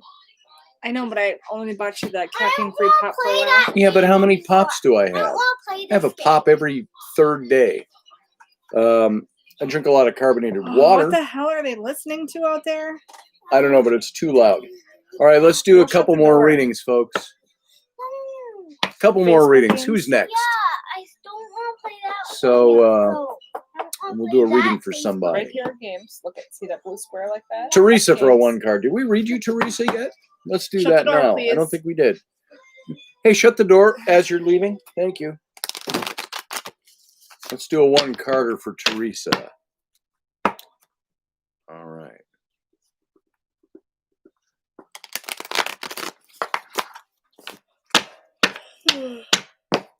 Teresa for a 1 card. 1 more shuffle. Just shuffling these babies up. You know, wherever these cards were when they were in hiding, they came out like that. And so cutting them, it wants to go right to something that's bent in there. They were in my bag, but it's not like yeah, they were. But they've been out of your bag for like a week. There was nothing wet in there because there's still a bend. All right, here you go. Teresa, you have the Emperor card. This card is a very positive card. It's a card that's a yes if you're looking for a yes-no. The Emperor is the one who rules his empire, but sometimes has to make decisions that are for the greater good. as opposed to what they might feel right now that they want to have.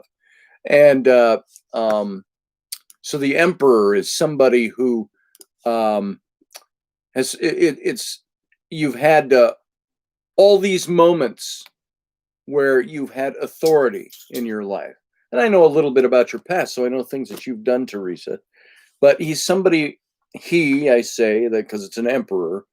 Emperor can usually stand for a man, but it can also be the kind of energy that a woman is exhibiting as well, if you've had that kind of energy going on in your life. And it's shaped who you are, the emperor. And so you take the initiative, you're a closer on your goals, but only if you can bear the responsibility of your actions.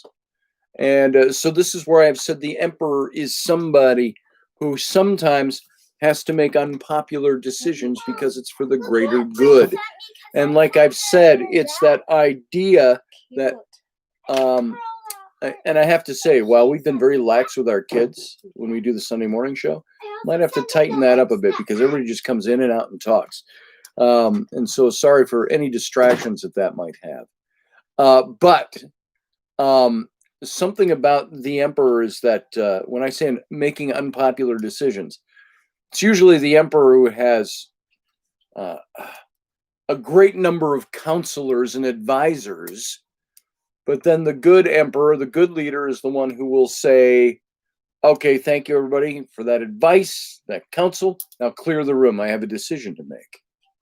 And so the emperor has to make the decision, has to make things happen, has to make things flow. And sometimes the emperor has to make the decision. In some cases, we've been attacked. We have to go to battle. I'm going to lose a lot of lives of people of my country that I rule over. But when I make that decision, it's for the greater good. I can't look at the fact that we're going to lose some lives. I have to look at the fact that overall, my army has to stand there to defend us. So it's unpopular decisions can sometimes be made, or decisions that have to be made for the greater good. And that's where you are. And so it's a yes card. It's a positive card. It's indicating assertiveness, rationality. All of these things take you a long way in whatever's going on with you. So there you go. So I hope that makes sense for you. Yes, for the greater good. Mom, can And you get me off of that texting thing? so there you go. What else we got? Crockpot dinner. This is Matt Finn. That sounds good. Crockpot dinner. Crockpot roast. You have to be quiet when you come in. Just because you're allowed in here doesn't mean you can come in and make all kinds of noise. Yeah. Yeah. Yeah. Bye. All right.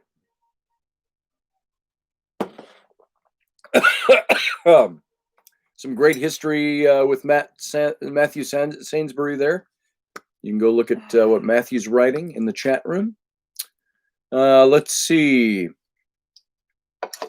What else we got? We got anybody else on the list? Matthew? Chicken noodle soup? Yeah, chicken noodle soup is good. You crock pot and chicken noodle soup? Rainy does that kind of stuff a lot. Without the noodles. Without the noodles, yeah. Sloppy Joe's sounds good, Steph. Yum. Rainy brought home sandwiches the other day that were... I'm pretty sure it upset both of our stomachs. Yeah, which is too bad. Because she goes to Jimmy John's and she gets because she's carb-free and gluten-free and all that, she gets the lettuce wraps. And it's basically the same, the unwich they call it. And it's basically the same thing you get on wheat, except you're taking off the wheat bun and putting it in a big leaf lettuce wrap. All the same fixings, all the same meats and cheeses and veggies and all of that. And it's fantastic. It tastes great. And so she went to the store the other day and I said, hey, get some of that big leaf lettuce so we can do that at home. And so I don't know where I was going with that, but where was I going with that? I don't know. Why did I bring that up? I don't know. Something about maybe it was the no noodles thing or something. Oh, yeah, the no noodles. Yeah, we don't do the noodles. Yeah, that sounds good. Doesn't it, Barry? And I tell you what, I ordered from Jimmy John's when I left Stillwater to come home, and they still hadn't delivered They were not freakishly like this? fast the other day. Yes, that's Can you beautiful. get me another one? Matthew, you say the other hammer of God in history is Judah Maccabeus. Yeah, he was called the Hammer, Judas the Hammer, Judah the Hammer. But if you're talking about Constantine being the hammer of God, Constantine, I think he was Christian in name only. He was Christianized. It has to get shut down. He was just as pagan as any of the other Roman emperors. And he took last rites when he knew he was dying. And that was going to absolve him of all his sins. And remember, after the Council of Nicaea that was convoked by Constantine, the Christian emperor, and he convoked the Council of Nicaea, all the bishops, to start making decisions on, what was it? One God, one emperor, one religion, one empire. That was his goal. He said, I don't care what you guys decide on, but whatever it is, it's going to be unanimous, because I will not have that division of my empire. I need to show that there is one supreme God, which equals me, one supreme emperor. One religion, one empire. And so that was his goal, and he promptly returned home from the Council of Nicaea and murdered his wife and one of his wives, or it was his son. He had them put to death because they were going to take the throne. Does a Christian do that? I'm going to murder my son. Now, if your son is in rebellion and breaks the law, kills people, that's one thing. Even if you're Christian, you may have to execute. But at the same time, the big question is, was Constantine a Christian ruler? No. He did a lot for the spread of Christianity. He did a lot to establish in the early 300s. Can we talk quieter, please? Again, look at my face and my eyes. Quit coming in here with Quiet. Games. Constantine established Christianity, but the kind of Christianity he established was that literalist Orthodox Christianity, which fought against the mystical side, the Gnostic Christianity. So Herod the Great, yeah, did the same thing, murdered his wife. Yeah. Okay, we'll move on from that. Okay, who's next on the list here for a card? Anybody? Let's see. Matt Finn. Oh, Matt says, I think Constantine cared only for an afterlife, and he only wanted to cover his bases. He never cared to live Christian values. That's very true about Constantine. It's very clear in his life when you look at it. Barry Chad is next. Let's do Barry Chad. All right. Matt's in charge of the list, but I see Barry there. So let's do Barry. One Carter for Barry. All right. And guys, I want all you to know, I do readings for a living too. So if you need a reading, if you want a big reading, a 5-card to a 10-card reading, you can go over to my website, scottallenroberts.com, and click on the tarot link. You can click on either the 5-card or the 10-card, respectively 45 and 85 for those readings. And they last about an hour to an hour and a half. And you get a lot more detail. I do that for a living. I could use a little extra cash. Christmas is coming. And if you want to give a gift of a tarot reading, you can do that as well. So go on over, sign up, make your purchase, and let me know. We'll line up a date and get it all set up for you. All right, Barry, let's shuffle one more time, and then I'm going to cut the deck for you. And let's see what your one Carter says today. All right, here we go. Boom, Barry. We've got the 7 of Swords. The light shines on that, so it washes it out a bit. But the 7 of Swords. Swords is that suit of conflict. That suit of stuff that doesn't, that suit of conflict you bring, conflict you give, conflict you get. And that conflict is something you're already experiencing. 7 of Swords has this air of subterfuge about it, meaning somebody is working against you. Somebody is maybe working behind the scenes against you. The 7 of Swords is indicating these forces that are opposing you in whatever you're doing. There's a single source of your frustration when this card comes up. If you look at this guy, he's a guy that's like out on the battlefield after the battle, gathering up the swords for himself. And so it's a positive in that you might be able to identify that source and change your circumstances. But it's a negative in that the source may be well aware of you and might be deliberately sabotaging you. And so the road to your success doesn't lie in direct confrontation, but instead in guile. So instead of attacking the obstacles raised against you, you have to find ways around them. Now, guile, that could be defined as deceit in a way. You have to be deceitful about the way you do something. But when it's a positive thing, are you really deceiving? You're deceiving the deceiver is what you're doing. She's itching her ear. Oh, it's the dog. Dog's moaning at my feet. It's like, what are you doing? She's itching her ear. And so it might be time to put some of your projects on the back burner in order to give more attention to more pressing issues.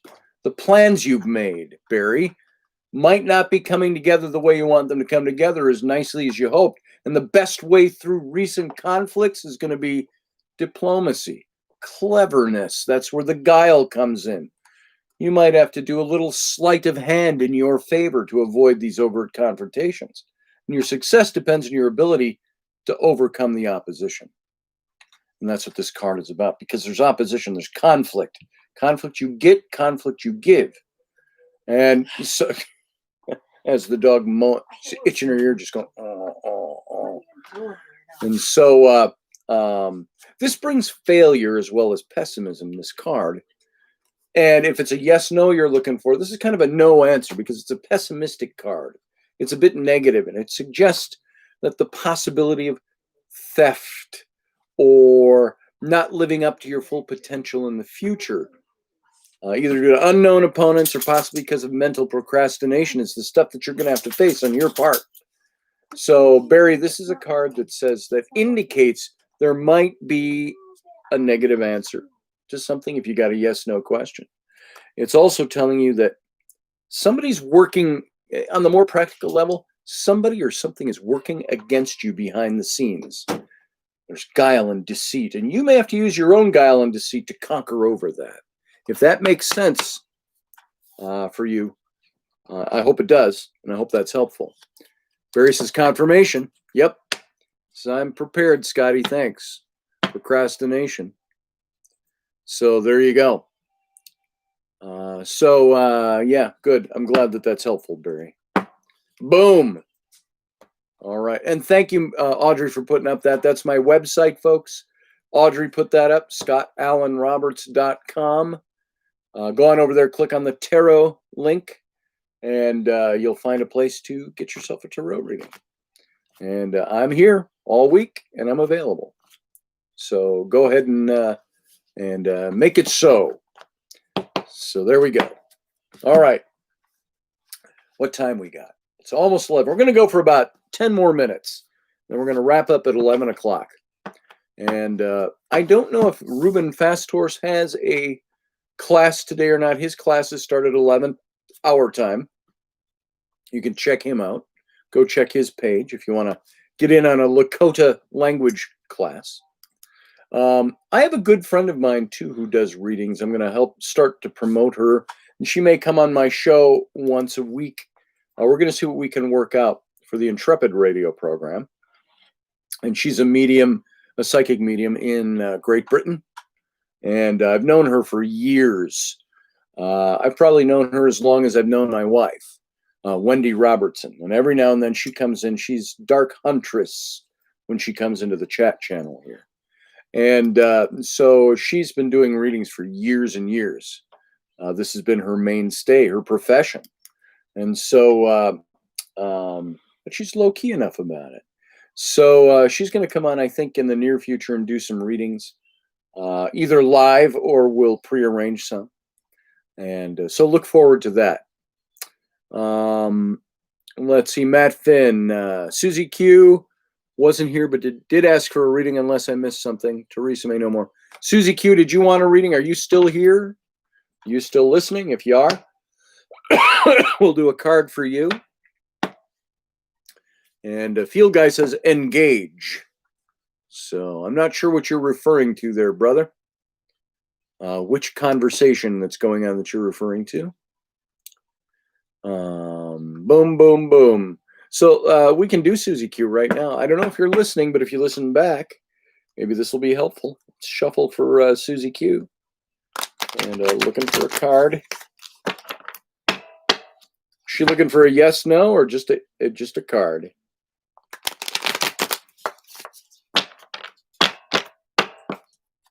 Yeah, she will replay the show if she's not here now.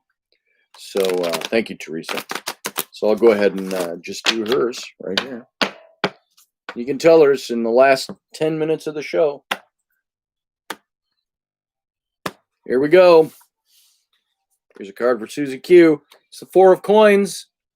The Four of Coins. This is coins. It has to do with your material well-being. It has to do with all that stuff that deals with the nuts and bolts of life. I say coins, you think money right away, but it's in the original, it was pentacles. And so coins, while it can do with money, and a lot of times has to do with money, this has to do with your material well-being. And the Four of Coins talks about a gift or an inheritance. And you see on the table here, she's got a couple of coins laying there, and she's got coins in hand. This might mean business acumen, or you're on the path to your financial success and material security because of your business acumen. And it's going to be a pleasant, really pleasant chapter of your life, Susie Q. And now chapters can be long, they can be short. You read a big, long book, you can have a chapter that's 50 pages long. You can have a chapter that's 6 pages long. There's no telling how long this chapter is going, but you're entering into a good chapter. It's going to be emotionally beneficial, spiritually beneficial. And it's this idea of maintaining your financial security by avoiding excess, sticking to your strengths, your reliability and resourcefulness, and that you achieve leadership and power and wealth, but only through great effort and sacrifice that you give. So the Four of Pentacles really stands for this staid, secure, stable presence in your life. And it's elemental balance in your life, Susie Q. And it's about being smart and being frugal with what you have, remaining on a strict budget, but with the security of only positive outcomes.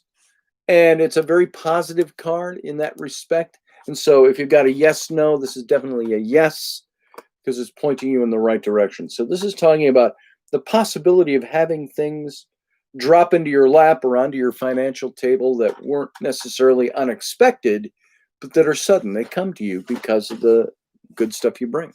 So there you go. Very positive card. So there you go. Oh, she lost her internet. Okay. So let's see what else we got going on. Oh, Field Guy was referencing Jean-Luc Picard. Engage. There are 4 lights. So there you go. You're going to start drawing again, says Matthew Sainsbury. Drawing is therapy. I don't draw for therapy. I've just always drawn. I've always been an artist. And you getting good results over there? Yeah, I am. All right. I was measuring. Just get the tape measure out. So good. You look great. Astounding. Come on over. We're going to say our goodbyes, Raini. Are we? All right. We are. Audrey says Discovery is back on. Have you been? Oh yeah, I have. I've seen the first 3 episodes, Audrey. It's interesting. I like it because it's Star Trek. Not the Star Trek I grew up with, but it's Star Trek, and it's fun. I'm looking forward to Captain Pike when that comes out. So, yet that looks to be at behind you, Scotty Roberts. I'm not sure what you mean there, Matthew, but all right. So, guys, thanks for joining us. Rainey and I didn't have. Yeah. Thanks. Lots of marital or parental advice to give you this morning, other than you get to watch us wrangle kids through this show. Yeah. And I think that's part of the open door policy. It's just to let things be what they are while we're doing this. That's part of Sunday morning.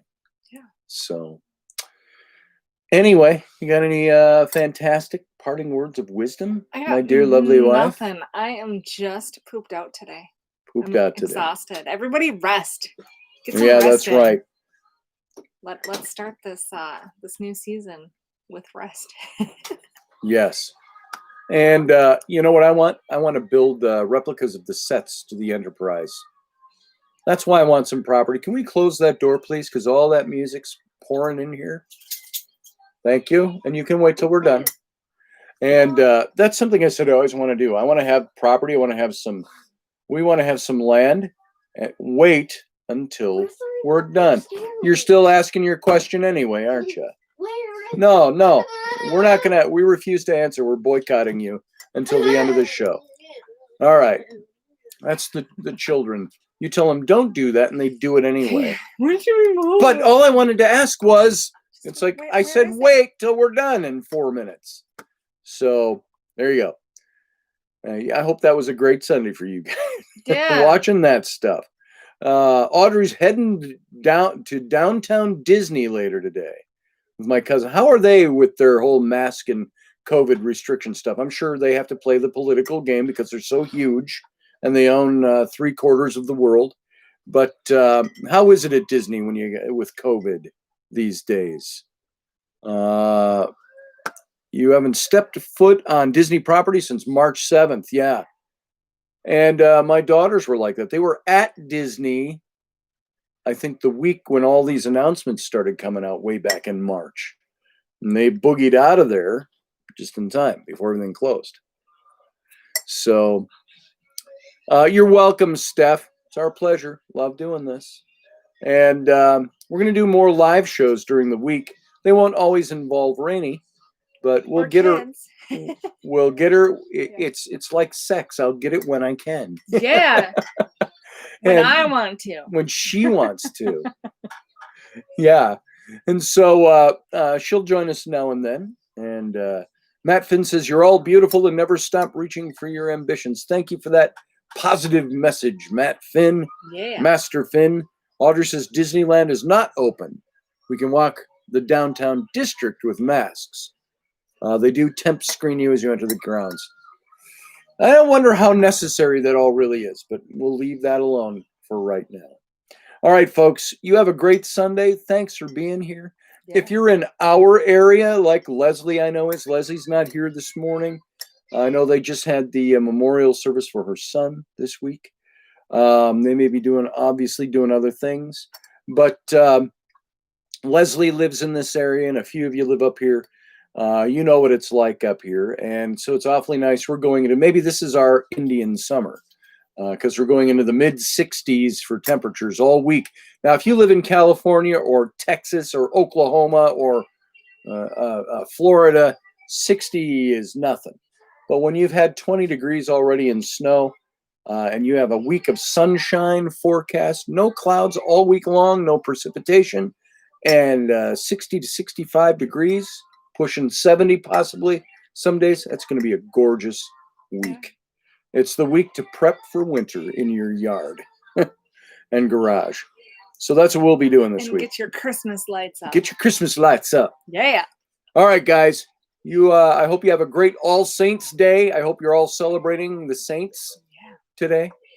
You especially, Field Guy, although they're not playing till 3:25 today. And so we will see you back tomorrow night, 9 p.m. Central Standard Time, 10 p.m. Eastern, and 7 p.m. West Coast time for the Intrepid Radio program. So thank you all for being here. And that's all I got. Yeah, I got nothing. She's got nothing. So see you later. Have a good day. day, a fun day. Talk to you later, guys. Bye. Bye.